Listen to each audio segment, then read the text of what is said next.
बच्चों, अब हम कक्षा छठी के लिए दी गई बाल राम कथा नामक पूरक पठन पुस्तिका को पढ़ेंगे। सबसे पहला पाठ है अवधपुरी में राम। जैसे कि हम सब जानते हैं, यह प्रभु रामचंद्र जी की कहानी है। जी हाँ, वही रामचंद्र जो विष्णु के अवतार माने जाते हैं। मर्यादा पुरुषोत्तम राम,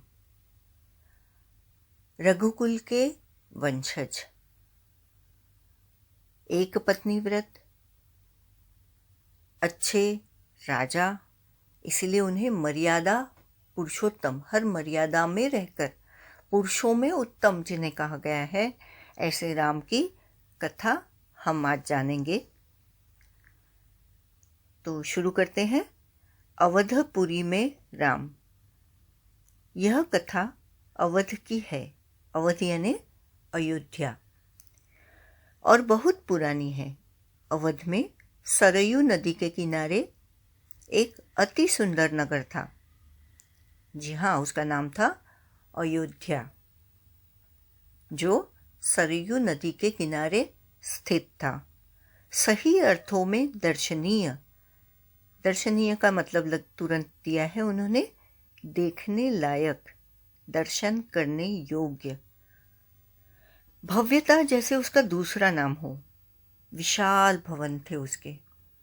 अयोध्या में केवल राजमहल भव्य नहीं था, उसकी एक एक इमारत आलीशान थी। आम लोगों के घर भव्य थे। बहुत ही सुंदर, समृद्ध, संपन्नशाली नगर था। सड़कें चौड़ी थी, सुंदर बाग बगीचे, पानी से लबालब भरे सरोवर। पानी की कोई कमी नहीं थी, अनाज की कोई कमी नहीं थी, क्यों कि फसलें सरयू की लहरों के साथ खेलती थी। अयोध्या हर तरह से संपन्न नगरी थी। संपन्नता कोने अंतरे तक बिखरी हुई। सभी सुखी, सब समृद्ध। दुख और विपन्नता को अयोध्या का पता मालूम न था। इस तरह से अयोध्या नगरी के जन जन समृद्ध थे, सुखी थे। खाने पीने की कोई कमी न थी। वैभवशाली राज्य था। लेखक कहते हैं कि उन्हें मानो दुख और विपन्नता को अयोध्या का पता ही नहीं मालूम था, या उन्हें नगर की सीमा में प्रवेश की अनुमति नहीं थी। पूरा नगर विलक्षण था, अजीब, बहुत ही सुंदर, अलग, अद्भुत और मनोरम। उसे ऐसा होना ही था। क्यों ऐसा कहा है कि इस नगरी को, अयोध्या नगरी को इतना सुंदर, अद्भुत और मनोरम, मन को मोहने वाला होना ही था, क्योंकि वह कौशल राज्य की राजधानी था। राजा दशरथ वही रहते थे। उनके राज्य में दुख का भला क्या काम। राजा दशरथ कुशल योद्धा और न्यायप्रिय शासक थे। बहुत अच्छे वो योद्धा थे, शिकारी थे।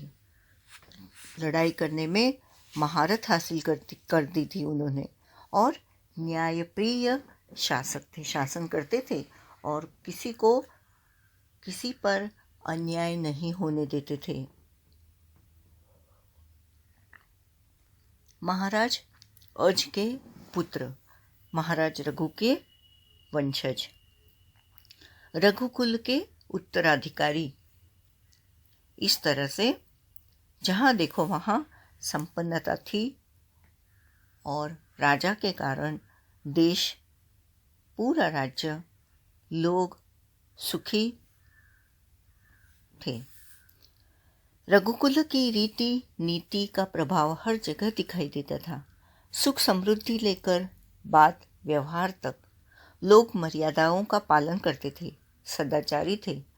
सदाचारी दो शब्दों से बना है शब्द सत आचारी, यानी जिनका आचरण अच्छा हो, शुद्ध हो। हरेक को अपनी मर्यादाओं का पालन करने की रीति मालूम थी। पवित्रता और शांति हर जगह थी। जहाँ देखो वहाँ पवित्रता थी, शांति थी, नगर में भी, लोगों के मन में भी, क्योंकि वहाँ किसी भी तरह से दुख नहीं था। लोग शांत थे क्योंकि महाराज भी न्यायप्रिय थे। राजा दशरथ यशस्वी थे। उन्हें किसी चीज की कमी न थी। राज सुख था, कमी होने का प्रश्न ही नहीं था। लेकिन उन्हें दुख था, छोटा सा दुख, मन के एक कोने में छिपा हुआ।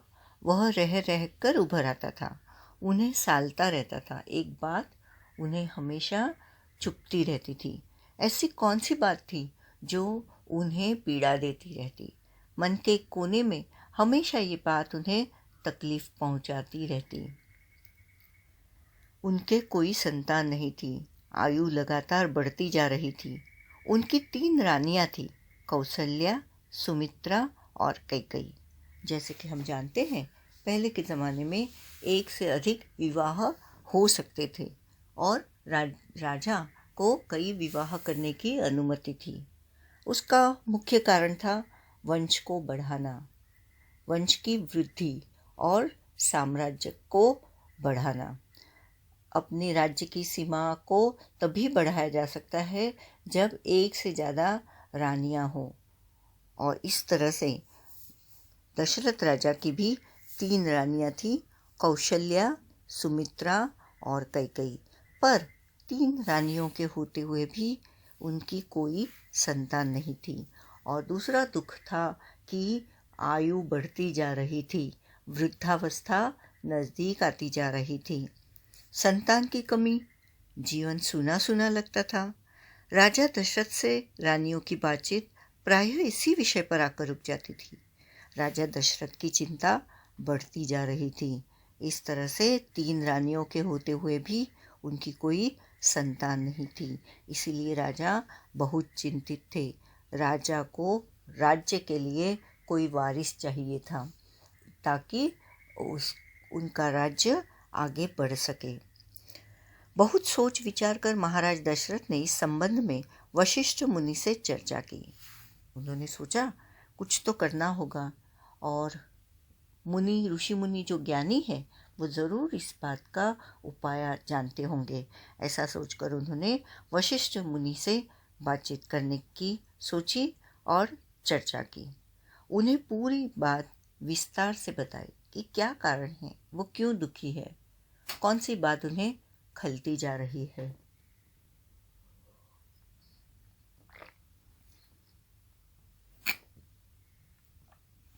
रघुकुल के अगले उत्तराधिकारी के बारे में अपनी चिंता बताई कि आगे चल के ये राज्य किसके हवाले किया जाए, कौन संभालेगा इस अच्छे सुंदर राज्य को।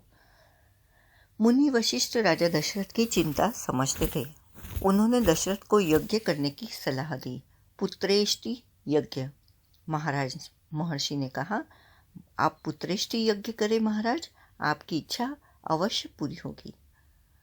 एक यज्ञ की बात कही जिसका नाम था पुत्रेष्टि यज्ञ। इस यज्ञ को करने के बाद संतान की प्राप्ति हो सकती है, ऐसा मुनि वशिष्ठ ने राजा दशरथ को समझाया। और ऐसा भी कहा कि आप इस यज्ञ को जैसे ही करेंगे आपकी इच्छा अवश्य पूरी होगी।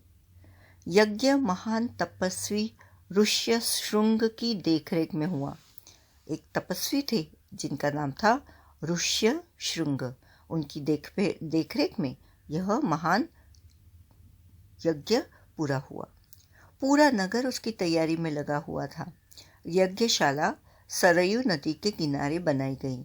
यज्ञ में अनेक राजाओं को निमंत्रित किया गया।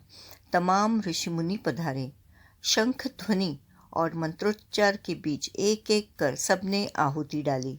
अंतिम आहुति राजा दशरथ की थी। यज्ञ में जो डाला जाता है उसमें अलग अलग प्रकार की लकड़ियाँ होती है, घी होता है और बहुत सारी सामग्री होती है जिससे हवा को शुद्ध किया जाता है।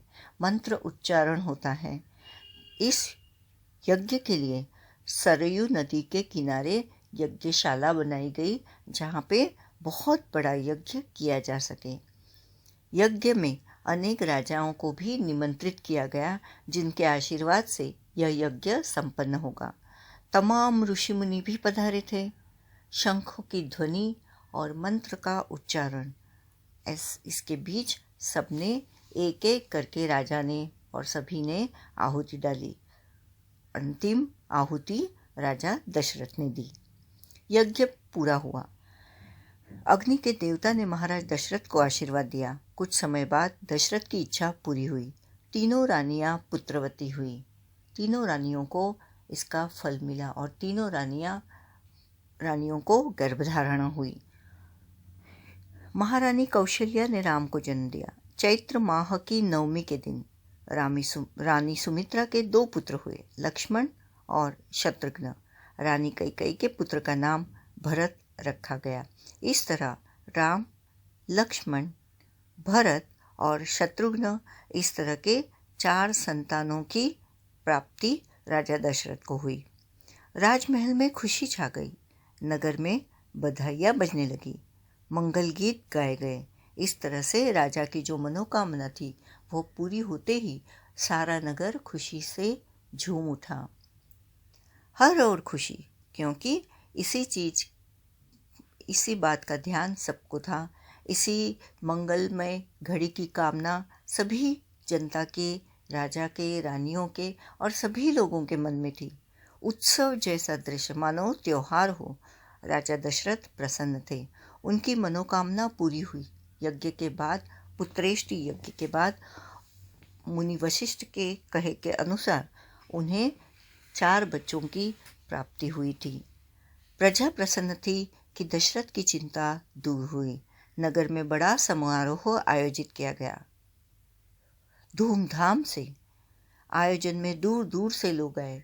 कई सालों के बाद अयोध्या में एक बहुत बड़े खुशी के जश्न को मनाया जा रहा था।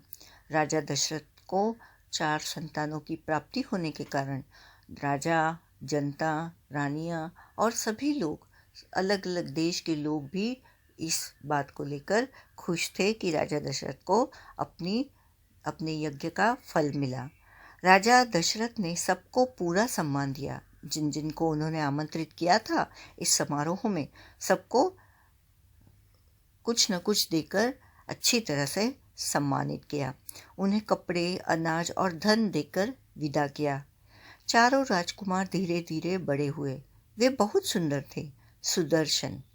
जिसके दर्शन से ही खुशी हो, उन्हें सुदर्शन कहा जाता है। साथ खेलने निकलते तो लोग उन्हें देखते रह जाते। आंखें उनसे हटती ही नहीं थी। 4 भाइयों में आपस में बहुत प्रेम था। वे अपने बड़े भाई राम की आज्ञा मानते थे। राम सबसे बड़े भाई थे और बाकी 3 उससे छोटे थे। इसलिए राम की आज्ञा का पालन करना वे अपना कर्तव्य मानते थे और उनकी आज्ञा का पालन भी करते। 4 बच्चे इतने सुंदर, खूबसूरत थे कि लोगों की नज़रें उन पर से हटती न थी। खेलकूद में लक्ष्मण प्रायः राम के साथ रहते। भरत और शत्रुघ्न की एक अलग जोड़ी रहती। इस तरह से राम लखन साथ साथ ही खेलते। और बड़े होने पर राजकुमारों को शिक्षा दीक्षा के लिए भेजा गया। पढ़ाई लिखाई करने के लिए उन दिनों ऋषि मुनि के आश्रम में जाना पड़ता था।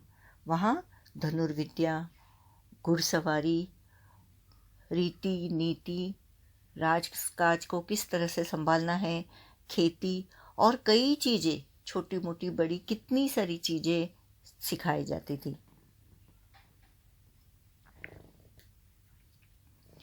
उन्होंने कुशल और अपनी विद्या में दक्ष गुरुजनों से ज्ञान अर्जित किया। 4 राजकुमारों को पढ़ाई के लिए जब ऋषि के पास भेजा गया तो उनके ऋषि कैसे थे? कुशल थे और अपनी विद्या में दक्ष थे। उन्होंने राम, लक्ष्मण, भरत और शत्रुघ्न को ज्ञान देकर बहुत ही काबिल बना दिया।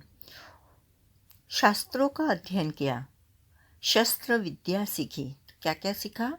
शास्त्र जो है उसका अध्ययन किया, शस्त्र विद्या सीखी, अलग अलग हथियार कैसे चलाने हैं। 4 राजकुमार कुशाग्र बुद्धि थे। कुशाग्र बुद्धि, तेज दिमाग। जल्द ही सब विद्याओं में पारंगत हो गए। राम इसमें सर्वोपरि थे, सबसे ज़्यादा महान और कुशल और तेज बुद्धि वाले सभी थे, लेकिन सबसे ज़्यादा राम थे। उनमें कई अन्य गुण भी थे, विवेक, शालीनता और न्यायप्रियता। राजा दशरथ के जो गुण थे वही उनके बेटों में भी थे। प्रभु रामचंद्र यानी जो राम थे बचपन में शालीन थे, न्यायप्रिय थे और विवेकशील थे। राजा दशरथ को राम सबसे अधिक प्रिय थे, ज्येष्ठ पुत्र होने के कारण, क्योंकि जो ज्येष्ठ पुत्र होता है वही गादी को, राज सिंहासन को हासिल कर सकता है। और इन मानवीय गुणों के कारण भी राजकुमार कुछ और बड़े हुए, विवाह योग्य। नगर में इसकी चर्चा होने लगी। लोग बात करने लगे कि अब राजा का विवाह हो जाना चाहिए ताकि आगे राज कारभार चलता रहे। नगर में इसकी चर्चा होने लगी। महाराज दशरथ भी ऐसा ही चाहते थे। अपनी संतानों के लिए सुयोग्य वधुएं, परिजनों में चर्चा पहले से ही हो रही थी। अपनी संतानों के लिए सुयोग्य वधुएं, सुयोग्य। राजा को पत्नी भी वैसी ही चाहिए जो उनके कारोबार को आगे बढ़ा सके, उनकी मदद कर सके और राजा के विचारों से ज़्यादा तौर पर सहमत हो। किसी भी तरह से लड़ाई झगड़ा कलह उनके घर में ना हो। परिजन जो थे उनके अंदर भी यही चर्चा पहले से हो रही थी। बाद में पुरोहितों को भी इसमें शामिल कर लिया गया। ब्राह्मण जो होते हैं पत्रिका देखते हैं और शादी ब्याह रचाते हैं। अयोध्या का राजमहल। एक दिन ऐसी ही चर्चा चल रही थी, गहन मंत्रणा। तभी एक द्वारपाल घबराया हुआ अंदर आया। उसने सूचना दी कि महर्षि विश्वामित्र पधारे हैं। तो महर्षि ऋषि मुनि जो विश्वामित्र है, बड़े क्रोधी मुनि माने जाते हैं और बड़े तपस्वी महान, तो वो आए थे किसी कारणवश। महाराज दशरथ तत्काल अपना आसन छोड़कर खड़े हो गए विश्वामित्र ऋषि का स्वागत करने के लिए। महाराज दशरथ अपने राज सिंहासन से उठ खड़े हुए और उन्हें द्वार की ओर लेने के लिए गए। द्वार की ओर बढ़े महर्षि की अगवानी करने, उनका स्वागत सत्कार करने। उन्हें लेकर दरबार में आए। विश्वामित्र को ऊंचा आसन दिया गया, बैठने के लिए सही आसन दिया गया।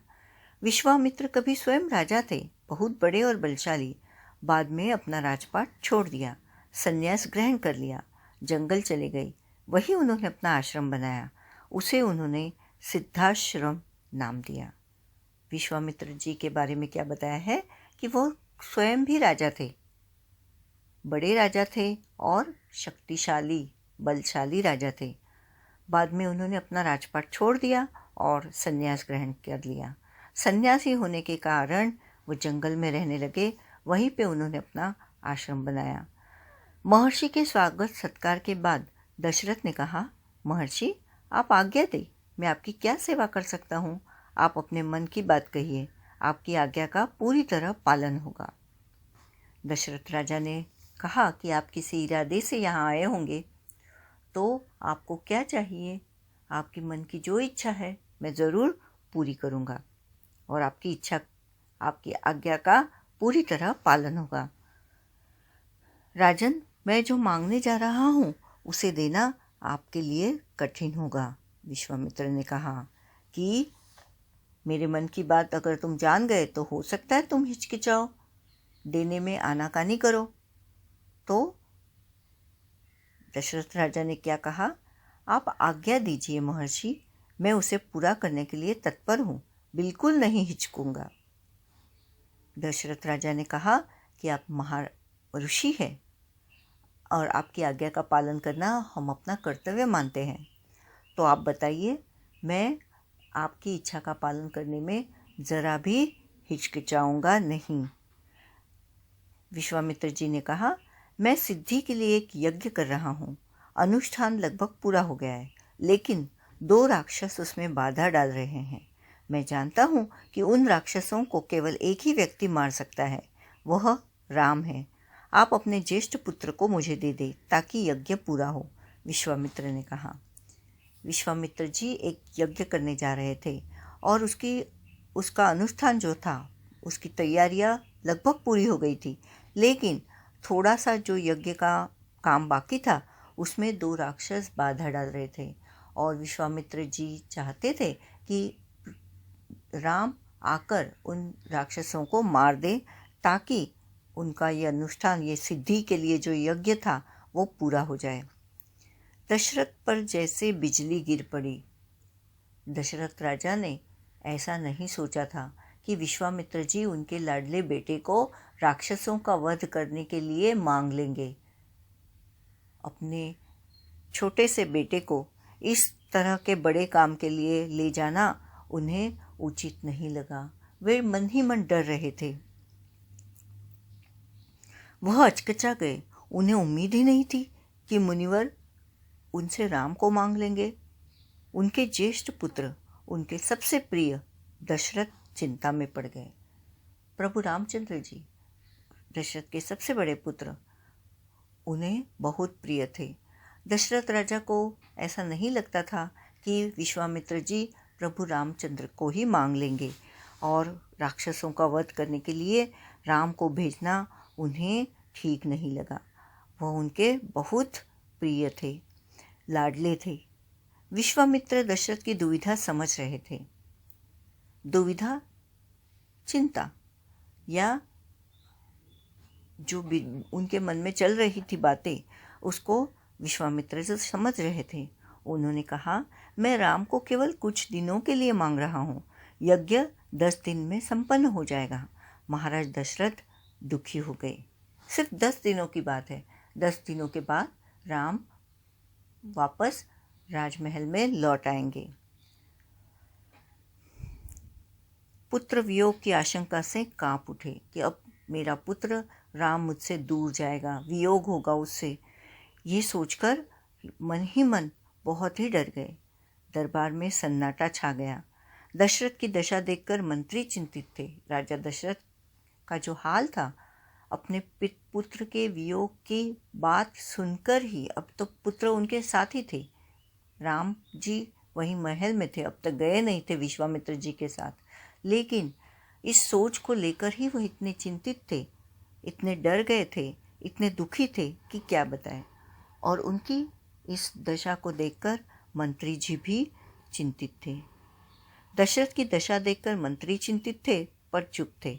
महर्षि वशिष्ठ शांत थे। इतने में दशरथ कांप कर बेहोश हो गए। होश आया तो डर ने उन्हें फिर जकड़ लिया। मूर्छित होकर दोबारा गिर पड़े। संज्ञा शून्य पड़े रहे। अपने बेटे के वियोग की बात को सुनकर ही राजा दशरथ बेहोश होकर, मूर्छित होकर गिर पड़े। एक बार नहीं, जब होश में आए फिर से मूर्छित होकर गिर पड़े।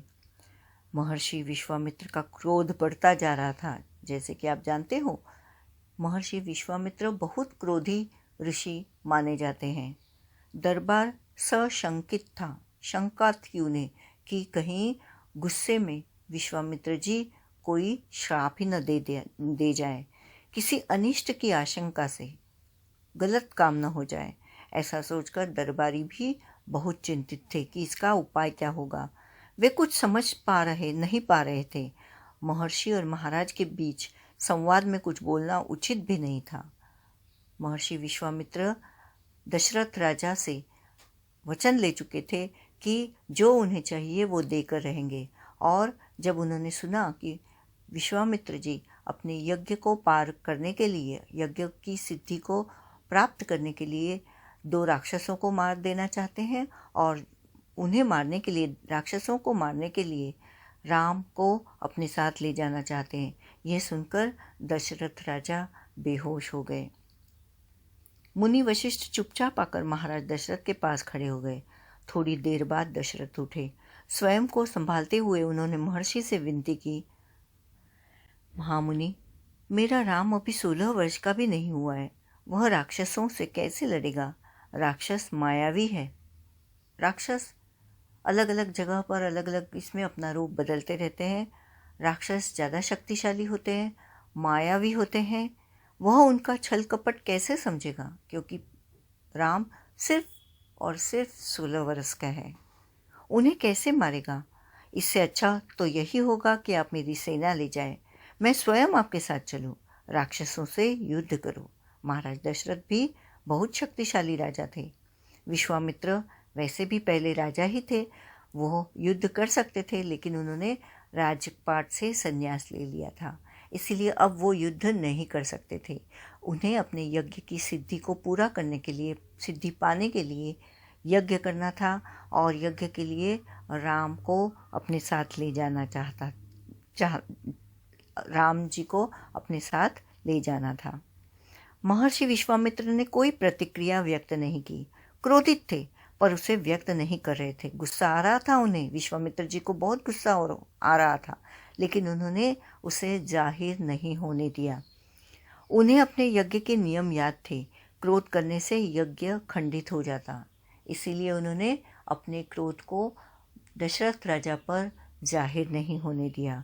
अनुष्ठान अधूरा रह जाता। यज्ञ का एक नियम था कि क्रोध नहीं किया जाता। मैं राम के बिना नहीं रह सकता महामुनि, एक पल भी नहीं। आप राम को छोड़कर जो चाहे मांग ले, उसे मत ले जाए।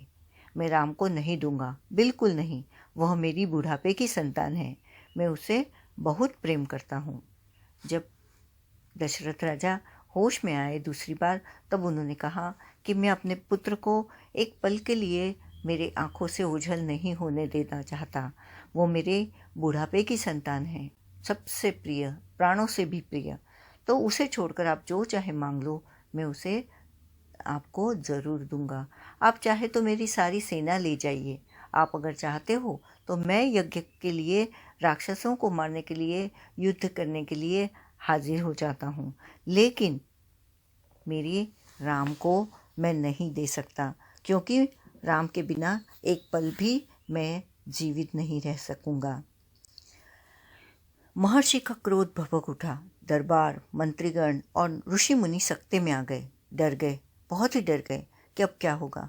आप रघुकुल की रीति तोड़ रहे हैं राजन, वचन देकर पीछे हट रहे हैं। यह बर्ताव कुल के विनाश का सूचक है। विश्वामित्र जी ने कहा कि आपके रघुकुल में तो ऐसा माना जाता है कि जैसे कि हम जानते हैं, रघुकुल रीत सदा चली आई, प्राण जाए पर वचन न जाए। यानी रघुकुल की यही रीत है कि अगर अपनी प्राण भी देने पड़े तो देंगे, लेकिन वचन को पूरा निभाएंगे। तो इस वचन को आप अभी तोड़ रहे हो, रघुकुल की रीति को छोड़ रहे हो। वचन दिया और अब आप पीछे हट रहे हो। यह कैसा बर्ताव है? कुल के विनाश का सूचक। इससे कुल का विनाश हो सकता है। आप जानते हैं कि मैं स्वयं दुष्ट राक्षसों का संहार कर सकता था, लेकिन मैंने संन्यास ले लिया है। अगर आप राम को नहीं देंगे तो मैं यहाँ से खाली हाथ लौट जाऊँगा। मुझे सिर्फ और सिर्फ राम को अपने साथ ले जाना है। अगर आप चाहते हो कि आप राम को नहीं दोगे तो मैं खाली हाथ चला जाऊँगा। बात बिगड़ती देखकर मुनि वशिष्ठ आगे आए। महाराज दशरथ को समझाया राम की शक्ति के बारे में, प्रतिज्ञा तोड़ने के संबंध में, महर्षि विश्वामित्र के साथ रहने पर राजकुमार राम को होने वाले लाभ के बारे में। वशिष्ठ मुनि आगे आए। उन्होंने कहा महाराज दशरथ से कि आप राम की शक्ति को नहीं जानते, इसीलिए आप ऐसी बातें कर रहे हैं। तो आप राम की शक्ति को जानिए। प्रतिज्ञा तोड़ने के बाद क्या होगा ये भी आप जान लीजिए। और अगर महर्षि विश्वामित्र के साथ अपना राजकुमार अपने राम रहेंगे तो उनको बहुत से लाभ हो जाने वाले हैं। इसीलिए आप राम को इनके साथ 10 दिनों के लिए जाने की अनुमति दे दीजिए। राजन, आपको अपना वचन पूरा करना चाहिए। रघुकुल की रीति यही है। प्राण देकर भी आपके पूर्वजों ने वचन निभाया है। आप राम की चिंता न करें। महर्षि के होते उनका कोई कुछ नहीं बिगाड़ सकता। इस तरह से वशिष्ठ ऋषि ने दशरथ राजा को समझाया कि आपको अपना वचन पूरा करना चाहिए। रघुकुल की तो रीति ही है कि प्राण देने पड़े तब भी अपने पूर्वजों ने अपने वचन को निभाया है, तो आपको भी उसी नियम का पालन करना चाहिए। और राम की आप चिंता छोड़ दीजिए, क्योंकि महर्षि बड़े विश्वामित्र ऋषि के होते हुए राम का कोई कुछ नहीं बिगाड़ सकता। महाराज दशरथ की चिंता कुछ कम हुई, पर मन अब भी खिन्न था। वशिष्ठ ऋषि के समझाने पर भी उन्हें चिंता थोड़ी कम हुई, पर मन में दुख तो था ही। पुत्र बिछोह का दुख सभी तर्कों पर भारी पड़ रहा था। कई बातें विश्वामित्र ने वशिष्ठ ऋषि ने समझाई, लेकिन अंतिम बात यह थी कि राम को उनसे 10 दिनों के लिए ही सही दूर होना होगा और अपने पुत्र के बिना एक एक पल बिताना उनके लिए बहुत ही मुश्किल था। इसीलिए पुत्र बिछोह यानी वियोग का दुख सभी तर्कों पर भारी था। गुरु वशिष्ठ ने कहा, महाराज, महर्षि विश्वामित्र सिद्ध पुरुष है, तपस्वी है, अनेक गुप्त विद्याओं के जानकार है। वह कुछ सोचकर ही यहाँ आए हैं। राम उनसे अनेक नई विद्याएं सीख सकेंगे। इस तरह से वशिष्ठ जी ने कहा कि आप विश्वामित्र जी को जानते हो, बड़े सिद्ध पुरुष है, तपस्वी है, बहुत सारी विद्याओं को जानते हैं, तो कुछ सोचकर ही उन्होंने राम को आपसे मांगा होगा और हो सकता है प्रभु राम इससे और कुछ सीख सकेंगे। आप राम को महर्षि विश्वामित्र के साथ जाने दें, राम को उन्हें सौंप दें। दशरथ ने मुनि वशिष्ठ की बात दुखी मन से स्वीकार कर ली, लेकिन वह राम को अकेले नहीं भेजना चाहते थे। उन्होंने विश्वामित्र से आग्रह किया, कहा कि वे राम के साथ उनके छोटे भाई लक्ष्मण को भी ले जाएं। महर्षि विश्वामित्र ने महाराज दशरथ का यह आग्रह स्वीकार कर लिया कि ठीक है, राम अकेले नहीं जाएंगे, राम के साथ उनके छोटे भाई लक्ष्मण को भी ले जाना होगा। तब एक से भले दो, इस नीति से दोनों एक दूसरे का साथ देंगे और राम अकेले नहीं होंगे, तो इससे मुझे थोड़ी राहत महसूस होगी। इस तरह से दशरथ ने वशिष्ठ से बात कही और कहा कि वो अकेले राम को नहीं भेजेंगे, उसके साथ लक्ष्मण को भी ले जाएं। राम और लक्ष्मण को तत्काल दरबार में बुलाया गया। महाराज दशरथ ने उन्हें अपने निर्णय की सूचना दी। दोनों भाइयों ने उसे सहर्ष स्वीकार कर लिया, सिर झुकाकर आदर सहित। जो पिता ने वचन दिया था विश्वामित्र ऋषि को कि राम को मैं आपके साथ 10 दिनों के लिए भेज दूंगा, और सच में उसी प्रकार राजा दशरथ ने राम और लक्ष्मण को बुलाया और अपना जो निर्णय था वह भी सुनाया। दोनों भाइयों ने, राम और लक्ष्मण ने, खुशी खुशी उनका निर्णय स्वीकार कर लिया, सिर झुकाकर और आदर के साथ। इसकी सूचना माता कौशल्या को दी गई। बताया गया कि राम और लक्ष्मण वन जा रहे हैं महर्षि विश्वामित्र के साथ। नितांत गंभीर माहौल में स्वस्ति वचन हुआ, शंख ध्वनि हुई, नगाड़े बजे। महाराज दशरथ ने भावुक होकर अपने दोनों पुत्रों का मस्तक चूमकर उन्हें महर्षि को सौंप दिया। कौशल्या जी को भी बताया गया कि राम और लक्ष्मण वन में जा रहे हैं और विश्वामित्र जी जो एक यज्ञ करने जा रहे हैं उसमें राक्षस बाधाएं डाल रहे हैं और उनका नाश करने के लिए राम और लक्ष्मण को वन में जाना होगा महर्षि विश्वामित्र के साथ।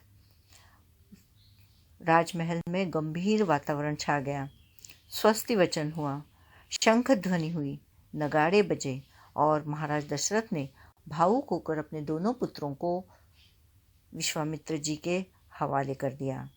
दोनों राजकुमार बिना विलंब किए, बिना किसी भी देर किए महर्षि के साथ चल पड़े, बीहड़ और भयानक जंगलों की ओर। बीहड़ घने, जिसमें बड़े डरावने प्राणी रहते हो, और भयानक थे जंगल। विश्वामित्र आगे आगे चल रहे थे, राम उनके पीछे थे। लक्ष्मण राम से 2 कदम पीछे, अपने धनुष संभाले हुए, पीठ पर तुणीर बांधे, कमर में तलवारें लटकाए।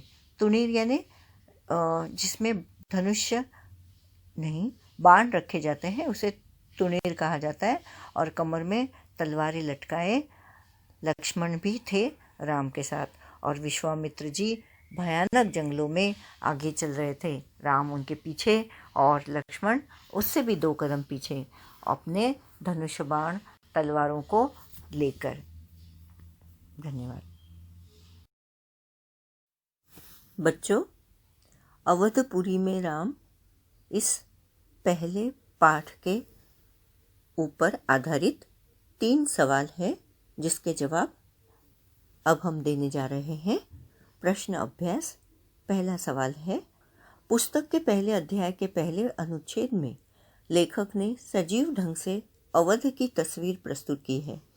तुम भी अपने आसपास की किसी जगह का ऐसा ही बारीक चित्रण करो। यह चित्रण मोहल्ले के चबूतरे, गली की चहल पहल, सड़क के नज़ारे आदि किसी का भी हो सकता है जिससे तुम अच्छी तरह परिचित हो। उत्तर है, मैं अपने मोहल्ले से भलीभांति परिचित हूँ। मुंबई महानगर का एक उपनगर जिसका नाम है बोरिवली, वहाँ मैं रहती हूँ। काफ़ी दूर तक यह इलाका फैला हुआ है, हरियाली से भरपूर। संजय गांधी राष्ट्रीय उद्यान यानी नेशनल पार्क इसी में स्थित है। बड़े बड़े विद्यालय जैसे सेंट जेवियर्स, मेरी इमैक्युलेट, सेठ गोपाल जी हेमराज नामक स्कूल कई सालों से यहाँ विद्यमान हैं। बड़े बड़े अस्पताल हैं, भगवती करुणा हॉस्पिटल जैसे कई अस्पताल हैं जहाँ काफ़ी सारी सुविधाएं हैं। बड़ा वाला मार्केट है, यातायात के लिए चौड़ी और सिग्नल से अनुशासित सड़कें हैं। लोग एक दूसरे से प्रेम भाव से जुड़े हैं। गोराई में वाटर किंगडम और एसएल वर्ल्ड है। गोल्डन पैगोडा देखने कई सैलानी पूरे साल भर यहाँ आते हैं। कान्हेरी गुफाएं, त्रिमूर्ति देखने लायक स्थल है। ऊंची ऊंची इमारतें, होटल, मनोरंजन पार्क बोरिवली की शोभा बढ़ाते हैं। ठाकरे नाट्य मंदिर है जो नित्य नए नाटकों द्वारा लोगों का मनोरंजन करता है। दूसरा सवाल है, विश्वामित्र जानते थे कि क्रोध करने से यज्ञ पूरा नहीं होगा, इसलिए वे क्रोध को पी गए। तुम्हें भी कभी कभी गुस्सा आता होगा। तुम्हें कब कब गुस्सा आता है और उसका क्या परिणाम होता है? हाँ, मुझे भी गुस्सा आता है। लोग जब बिना मतलब के झूठ बोलते हैं, धोखा देते हैं, खून के रिश्तों को भूलकर एक दूसरे को पैसों के तराजू में तोलते हैं। खस्ता हालात के बावजूद कर्ज निकालकर बेटी का ब्याह धूमधाम से रचाते हैं। मैं वक्त की पाबंद हूँ। वक्त देकर जो लेट आए उससे तो मैं फिर बात नहीं करती। ऐसे कई लोगों से मेरे रिश्ते इन्हीं कारणों से बिगड़ चुके हैं। तीसरा सवाल है, राम और लक्ष्मण ने महाराज दशरथ के निर्णय को खुशी खुशी स्वीकार किया। तुम्हारी समझ में इसका क्या कारण रहा होगा?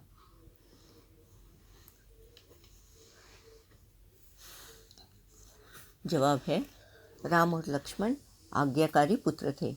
माता पिता की आज्ञा का पालन करना वे अपना कर्तव्य समझते थे। पिता द्वारा महर्षि विश्वामित्र को दिया गया वचन वे झुठलाना नहीं चाहते थे। रघुकुल के वंशज होने के नाते उन्हें अपनी कुल की मर्यादा का ज्ञान था। प्राण को त्याग देंगे पर वचन को निभाएंगे, ऐसी उनके कुल की रीत थी। इसीलिए अपने पिता का निर्णय उन्होंने खुशी खुशी स्वीकार कर लिया होगा। धन्यवाद।